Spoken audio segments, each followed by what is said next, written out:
Salam, saudara jemaat yang dikasihi oleh Tuhan Yesus Kristus. Hari ini kita kembali mendengarkan firman Tuhan, yaitu dari kitab Roma pasal 7 ayat 1-6. Mari kita berdoa sebelum kita mendengarkan firman Tuhan. Terima kasih ya Tuhan, kesempatan ini kami kembali mendengarkan dan merenungkan firman-Mu. Serai kami di dalam pimpinan Roh Kudus, belum mengerti bahkan melakukannya. Di dalam nama Yesus kami berdoa. Amin. Arti hukum Taurat. Apakah kamu tidak tahu saudara-saudara, sebab aku berbicara kepada mereka yang mengetahui hukum, bahwa hukum berkuasa atas seseorang selama orang itu hidup. Sebab seorang istri terikat oleh hukum kepada suaminya selama suaminya itu hidup. Akan tetapi apabila suaminya itu mati, bebaslah ia dari hukum yang mengikatnya kepada suaminya itu. Jadi selama suaminya hidup, ia dianggap berzinah kalau ia menjadi istri laki-laki lain. Tetapi jika suaminya telah mati, ia bebas dari hukum, sehingga ia bukanlah berzinah kalau ia menjadi istri laki-laki lain. Sebab itu saudara-saudaraku, kamu juga telah mati bagi hukum Taurat oleh tubuh Kristus, supaya kamu menjadi milik orang lain, yaitu milik Dia yang telah dibangkitkan dari antara orang mati, agar kita berbuah bagi Allah. Sebab waktu kita masih hidup di dalam daging, hawa nafsu dosa yang dirangsang oleh hukum Taurat bekerja dalam anggota-anggota tubuh kita, agar kita berbuah bagi maut. Tetapi sekarang kita telah bebaskan dari hukum Taurat, sebab kita telah mati bagi Dia yang mengurung kita, sehingga kita sekarang melayani dalam keadaan baru menurut roh, dan bukan dalam keadaan lama menurut hukum Taurat. Demikian firman Tuhan. Amin. Jemaat yang dikasihi oleh Tuhan Yesus Kristus, Rasul Paulus menyampaikan kepada jemaat di Roma dan kehidupan orang percaya kepada Kristus, bahwa kehidupan orang yang percaya kepada Yesus Kristus sekarang hidup di dalam kasih karunia. Karena itu kehidupan baru yang diberikan oleh Yesus dalam kasih karunia melalui kematian dan kebangkitannya itu memberikan kemerdekaan sejati. Dan kehidupan baru itu, kita tidak lagi hidup dalam dan menurut tuntutan hukum-hukum Taurat. Karena Paulus mengingatkan bahwa kehidupan di bawah tuntutan hukum-hukum Taurat itu, manusia tidak mungkin untuk mengerjakannya sepenuhnya dengan kemampuannya sendiri.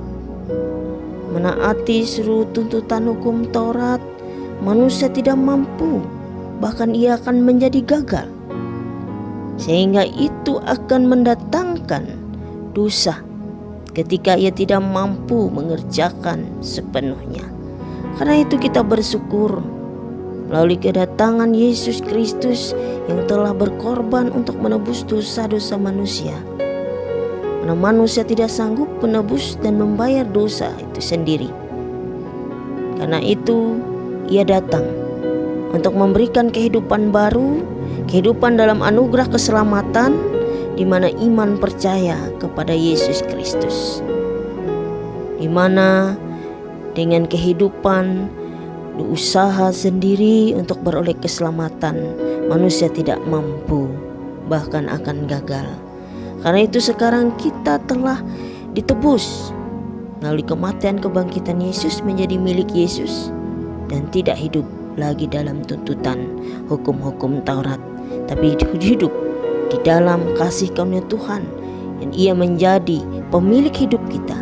Karena itu ini memampukan kita untuk meneladani ajarannya, melakukan kehendaknya dengan rasa syukur bahwa kehidupan kita telah beroleh keselamatan, bahwa hidup kita telah dibenarkan oleh Allah melalui Yesus Kristus dalam pengorbanan untuk menyelamatkan kita dari dosa.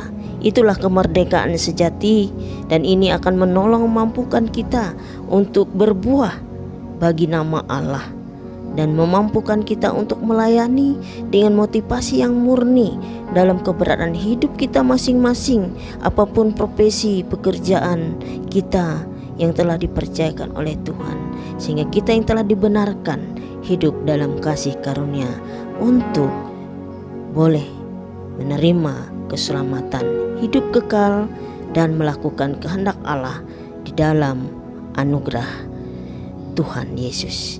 Tuhan Yesus memberkati firman-Nya dan kita semua. Amin. Mari kita berdoa.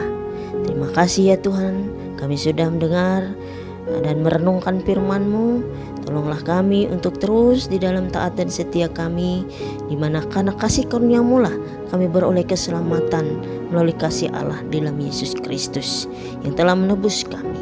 Berkati jemaat-Mu dalam kehidupan keseharian, usaha dan pekerjaan, dalam setiap keberadaan masing-masing, bertumbuh dan berbuah dalam keteguhan iman percaya.